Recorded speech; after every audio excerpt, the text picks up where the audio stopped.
그러면 ICF 코어 셋이 어떤 것이고 어떻게 써야 하고 왜 써야 하고 이런 것들까지 다 저희가 이제 알았으면 어떻게 이거를 진짜로 쓸 것인가가 굉장히 중요한데, 그 부분에서 저도 이것을 쓰기 전까지 굉장한 고민이 있었고 시행착오들이 있었던 것 같습니다. 근데 아무리 찾아봐도 이 ICF 코어셋, ICF를 어떻게 쓰는지 내가 써보니까 어떻더라라고 하는 것들은 사실 찾기가 쉽지가 않더라고요. 그래서 이렇게 자료를 만들어서 한번 공유해 볼까 합니다. 먼저 ICF 코어셋을 임상에서 쓰기 위해서는 WHO에서 공식적으로 배포하고 있는 이 툴을 사용하는 게 좋거든요. 왜냐하면 셋들을 선택을 하는 과정이 있어서 그 셋에 맞춰서 항목이 추출이 되어야 하니까 그것들을 일일이 저희가 다 할 수 없어서 이 툴에 입력을 해야 하는데, 이제 이 왼쪽에 나와 있는 링크로 가시면 이제 그 클릭을 하면서 과정을 거칠 수 있거든요. 근데 영어로 되어 있어서 사실 쉽지가 않습니다. 그리고 영어로 되어 있는 것 외에 시인성도 그렇게 좋지 않고 적용도도 좀 떨어지는 것 같아요. 그런데 고맙게도 어떤 분들께서, 능력자들께서 이렇게 이걸 그대로 이 자료를 바탕으로 우리나라에서 잘 활용할 수 있도록 사이트를 만들어 주셨어요. 그래서 저는 지금 이 사이트를 활용하고 있고 굉장히 유용한 사이트로 볼 수 있습니다. 한번 제가 나중에 또 영상을 한번 올리겠지만 이 사이트에 들어가셔서 한 번씩 연습해 보시고 적용해 보시면 아주 효율적일 것 같다고 생각을 합니다. 저는 오른쪽에 있는 이 사이트를 사용했고요. 이 논문은 제가 참고하고 있는, 제가 적용하고 있는 건 아니지만 떤 연구에서 재활병원에서는 어떻게 쓸 수 있을까라고 하는 어떤 구조들을 좀 나타낸 것들이기도 합니다. 재활병원에는 다영역들이 있고 또 의료 종사자들이 많기 때문에 이런 식으로 사용이 가능할 것 같아요. 의사, 간호사, 치료사들, 각종 그 관련 담당자들이 모두 모일 수 있기 때문에 조금 더 의료적인 부분에 초점을 맞춘 ICF가 좀 사용이 가능하지 않을까라는 생각을 하고 있습니다. 이렇게 되면 아주 좋을 것 같고, 지금 몇몇의 재활병원에서는 이런 식으로 지금 하고 있는 걸로 알고 있습니다. 그런데 복지관에서는 사실 쉽지가 않죠. 복지관에서는 아까 말씀드린 것처럼 인력의 제한도 있고 또 어떤 구조적인 문제도 있어서 ICF를 저런 식으로 사용하기는 좀 힘든 부분들이 있습니다. 그래서 코어셋을 사용하는데요. 지금 저는 복지관 프로그램 중 하나인 찾아가는 통합재활지원 서비스에서만 이 ICF를 적용하고 있고, 서비스의 이용자를 선정하기 위한 평가 회의 때 이 자료를 활용하는 걸 예시로 한번 들어보겠습니다. 2019년 그리고 2020년 자료를 한번 보도록 할게요. 이거는 일단 2019년 평가 회의의 자료입니다. 아까 제가 말씀드렸던 사이트 오른쪽에 있는 그 사이트에서 제가 가정 방문을 해서 어머님과 함께 노트북으로 놓고 그 코어 셋을 결정을 해서 쭉 평가를 한 부분이 이렇게 ICF 어세스먼트 시트로 자동으로 변환이 되어서 나타나는 부분이고요. 이제 고객의 관점을 이제 욕구에 대한 부분이죠. 욕구에 대한 부분들을 물어보고 이제 전문가의 관점으로 이렇게 쭉 평가를 한 다음에 개인적인 요인까지 적고 나면 이제 이런 식으로 펑셔닝 프로파일도 자동으로 변환되어서 나타나게 됩니다. 이제 항목에서 어떤 점수를 얻었는지 좀 한눈에 볼 수 있죠. 좌우 다른 친구인데 이렇게 비교를 할 수 있는 부분도 굉장히 의미가 있습니다. 같은 항목에서 점수가 다른 것들이 보여지고 있고, 또 각각의 항목들도 중요하지만 신체 기능에서 점수가 나쁜 친구와 또 활동과 참여 부분에서 점수가 나쁜 친구, 이렇게 좀 전체적으로도 비교가 가능해서 다른 영역의 선생님들에게 설명하거나 설득하는데 큰 도움이 되는 모습들을 볼 수 있습니다. 이 두 친구 같은 경우는 한 명의 친구는 굉장히 중증의 친구였고 또 한 명의 친구는 어느 정도 운동 발달의 흐름에 쫓아가고는 있는데 좀 지연되고 있는 친구였고요. 그리고 신체 기능에서도 좀 차이가 났고 이제 신체 기능보다는 오히려 좀 더 다른 활동과 참여에 대한 부분들 그리고 환경에 대한 부분들까지도 같이 볼 수 있는 그런 부분이 있었습니다. 이렇게 비교를 한 후에 아까 그 ICF 도식 프레임워크로 나타내면 굉장히 어떤 시각화에 있어서 큰 도움을 줄 수 있었는데 저도 이것을 이렇게 공식적으로 처음 사용하다 보니까 좀 어려운 부분들이 있었어요. 이거 누가 가르쳐 주지 않아서 이거 어떻게 해야 하나 엄청나게 고민을 하면서 좀 만들었던 기억이 있는데 사실 자료를 좀 더 찾아보다 보니까 사용자의 어떤 응용, 과학적 성향 이런 것들이 반영이 된다고 하는 걸 보니 내가 어떻게 하면 더 잘 쓸 수 있을지 고민을 해서 쓰면 좋을 것 같다는 생각을 했습니다. 이때는 이게 최선이었던 것 같고 이제 신체 기능과 구조, 활동, 참여, 환경, 개인적 요소, 건강 상태들에서 어떤 영향을 미치고 있는가 그 아이의 삶의 모습을 그리는 거에 초점을 뒀고 어떻게 하면 영향을 주는 부분들을 표시할 수 있을까 고민하다가 박스의 굵기 그리고 화살표의 굵기가 더 큰 영향을 주는 걸로 그렇게 좀 시각화를 했던 것 같고요.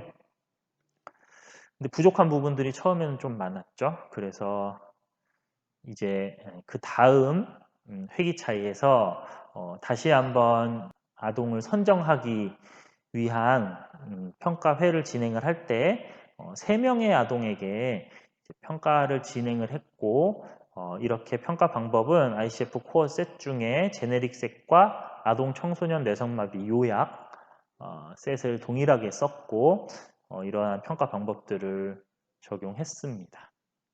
마찬가지로 제가 기입한 부분들이 ICF 어세스먼트 시트로 나타나서 이렇게 한눈에 볼 수 있는 부분들이 있었고 ICF를 쓰다 보면 이 코드들을 다 외워야 하는가 이런 궁금증이 들 수도 있을 것 같아요. 근데 절대 그럴 필요가 없죠. 그냥 어떤 코드는 찾아보면 되는 겁니다. 이렇게 시트가 나오게 되면 옆에 나오기도 하고요. 그래서 이제 ICF에 조금 더 숙달이 되면 B117.3 지적 기능이라고 하면 이 친구 지적 기능에 심한 정도의 손상이 있구나. 이 정도 알 수 있고 2111 플러스 1이라고 하면 개인 일상생활용품 및 기술에 경도의 촉진 요인이 작용하고 있구나. 이런 부분도 이제 충분히 알 수 있죠. 그래서 펑셔닝 프로파일로 나타내면 이런 식으로 또 시각화해서 볼 수 있는 부분들도 있습니다. 이제 이게 조금 더 이제 심화된 폼인데요. 모든 항목에 대한 설명이 있고 포함되는 것과 제외되는 것이 있고 정보의 출처도 나와 있고 문제에 대한 설명도 그 자리에서 이제 기입할 수 있습니다. 기입하는 부분들이 다 나오기도 하고요. 요 때는 이제 몇 가지 제한점으로 인해서 어머님의 설문의 형태로 좀 많이 했고요. 어머님이 좀 주관적으로 파악하는 부분들로 좀 했고 특별히 제가 봤을 때 어머님의 의견과 많이 다른 부분이 있다고 하면 따로 기입하기도 했습니다. 만약에 2410 직계 가족 구성원의 개인적인 태도에 대한 부분을 물어보았을 때에 어머님이 그 아동에 대해서 잘 알고 있지 못하거나 어떤 평가에 대한 부분들, 정확하게 평가되고 있지 않는 부분들 이라고 이제 치료사가 느꼈기 때문에 그런 부분도 같이 기입해서 함께 공유할 수 있는 부분들이 있죠. 이거는 아까 그 오른쪽에 있던 사이트에서 모두 다 변환되어서 얻을 수 있는 자료들입니다. 근데 이런 자료들이 굉장히 좋아요. 좋은데 복지관에서 혹은 어떤 기관에서 쓸 때 사실 서류의 양식으로 변환을 시켜야 하는데 그것도 또 어려운 부분이 있었거든요. 그래서 그런 과정을 몇 개월 동안 좀 저희만의 양식으로 바꾸는 과정을 좀 거쳤고 그래서 한글 파일로 이렇게 찾아가는 통합재활 지원 서비스 ICF 평가지라고 해서 저희 복지관의 양식에 맞는 걸로 수정을 이제 하는 과정도 있었습니다. 이제 뭐 추가 항목이 있다고 하면 이렇게 넣기도 하고요. 또 종합 소견에 뭐 조금 더 이 친구에 대해서 이 친구를 조금 더 잘 설명하기 위한 부분들, 뭐 GFCS라든지 MACS, CFCS의 단계들도 같이 기입을 하면서 좀 더 종합적인 소견들을 낼 수 있도록 그렇게 서류를 만들어서 공유하기도 했습니다.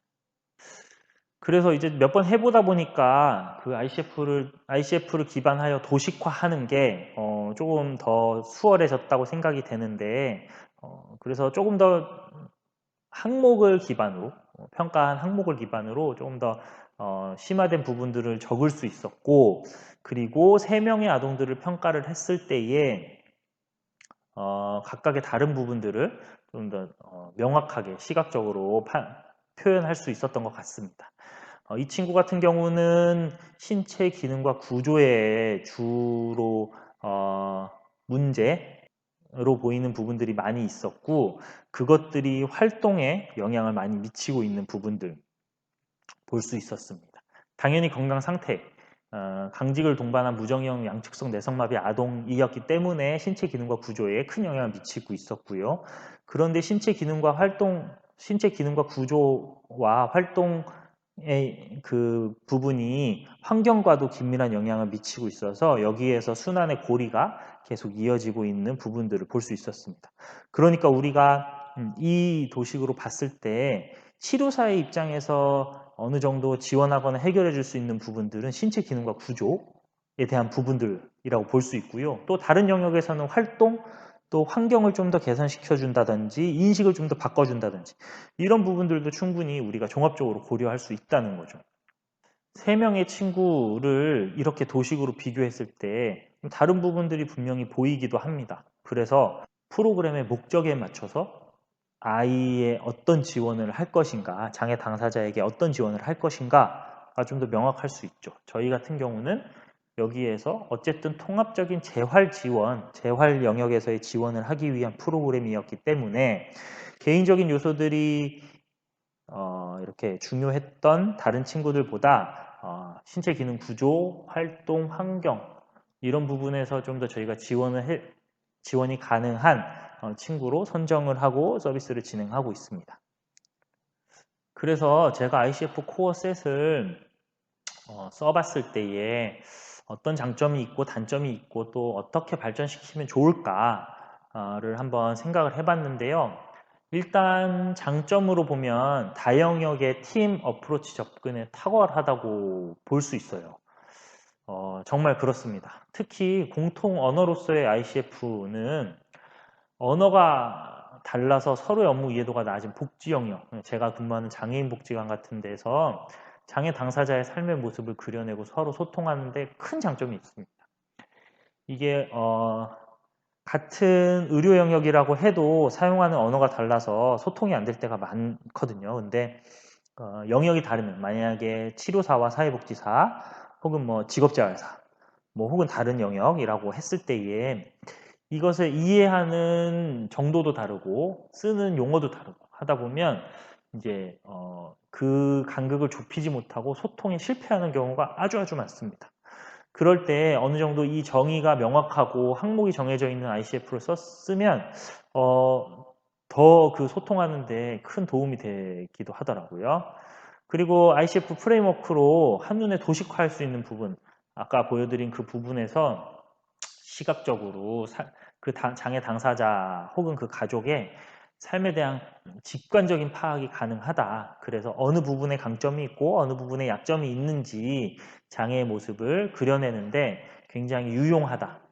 그것이 유용하다고 하면 설득, 공유와 설득에 아주 큰 도움이 된다라고 볼 수 있습니다.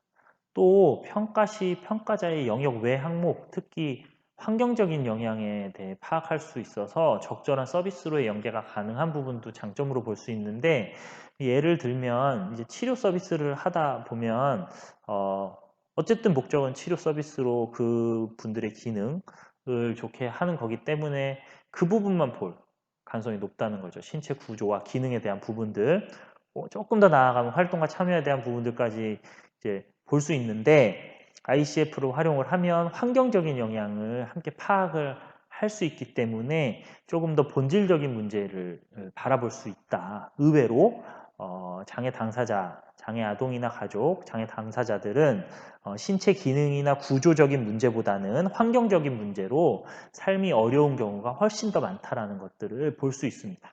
그러면 굳이 치료사가 치료를 꼭 해야 할까? 그런 문제들이, 환경적인 문제들이 있는 분들에게 치료로 고칠 수 없는 부분들, 치료로 지원할 수 없는 부분들이 있을 때 치료만이 답일까? 라고 했을 때 그것들은 아닐 수도 있다, 아닐 수도 있다라는 부분들을 고민해 봐야 된다는 것입니다. 또 ICF는 관점으로서 장애 및 재활 방향을 설정하는 데 정말 큰 도움이 됩니다. 이거는 치료사들 간 사이에서도 ICF를 함께 공부하고 그 개념이나 그 정의를 당사자에게 해보는 것 자체로도 시야를 넓힐 수 있고 치료 목표를 세우는 데 큰 도움이 됩니다.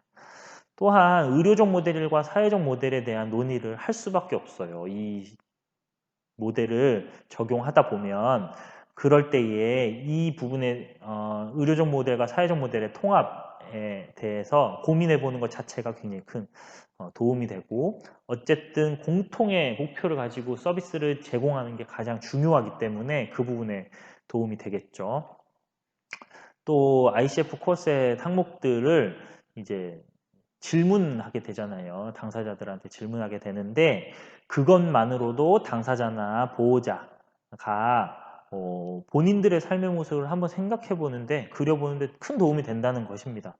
의외로 장애 아동이라고 예를 든다면 보호자분들이 그 아이에 대한 삶 전체를 고민해 보지 않은 분들도 생각보다 많고, 지금 당장 필요한 것들, 주로 물리치료사들은 신체 기능과 구조에 대한 부분들이 될 텐데 그 부분에만 관심을 쏟고 있는 분들이 많다는 거죠. 그래서 조금 더 근시안 쪽으로 바라보게 되는, 그렇기 때문에 더 힘든 부분들이 많이 있는데, 이렇게 다양한 질문을 하게 되면 조금 더 큰 범위에서 아이의 삶을 볼 수 있고 좀 더 장기적인 대비, 예측들이 가능해진다는 거죠. 그런 부분에서 당사자들, 보호자분들이 굉장히 좋은 시간이었다라고 하기도 합니다.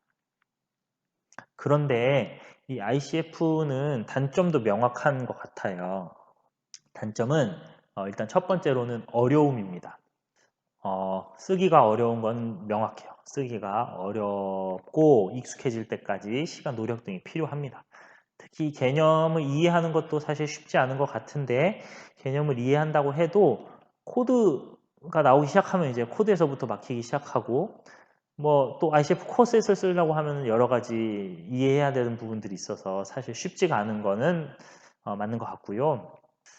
또 평가 시 시간이 많이 걸릴 수 있는 것 같습니다.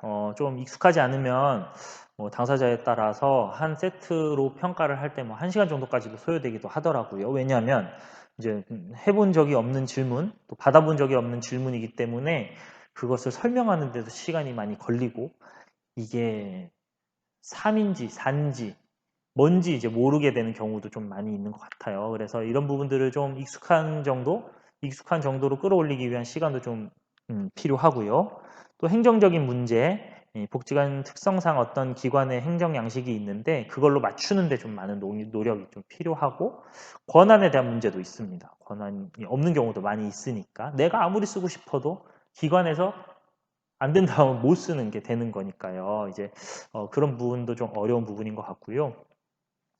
또 아무래도 이 ICF 같은 경우는 아직까지는 의료 영역에서 더 관심도가 높습니다. 그래서 이것들을 복지관에서 쓰려고 한다고 하면 주로 계시는 사회복지 영역, 비치료 영역, 비의료 영역에 있는 선생님들을 설득해야 하는데 그 설득하기가 쉽지가 않아요. 쉽지가 않아서 개념을 설명하는 것 자체가 어렵다.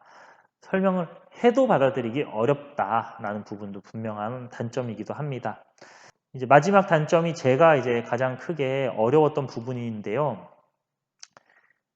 지식 경험 등에 대한 교육이 없고 자문을 받을 자원이 많이 없다. 이게 좀 큰 문제로 저는 생각을 하고 있는데 분명히 ICF 도입이나 연구는 이제 조금씩 늘어나고 있는 거는 맞는 것 같습니다. 그런데 이게 종합적으로 ICF를 쓰고 있는 기관이나 그거를 썼던 사람이 이제 하는 교육 이런 게 없어요.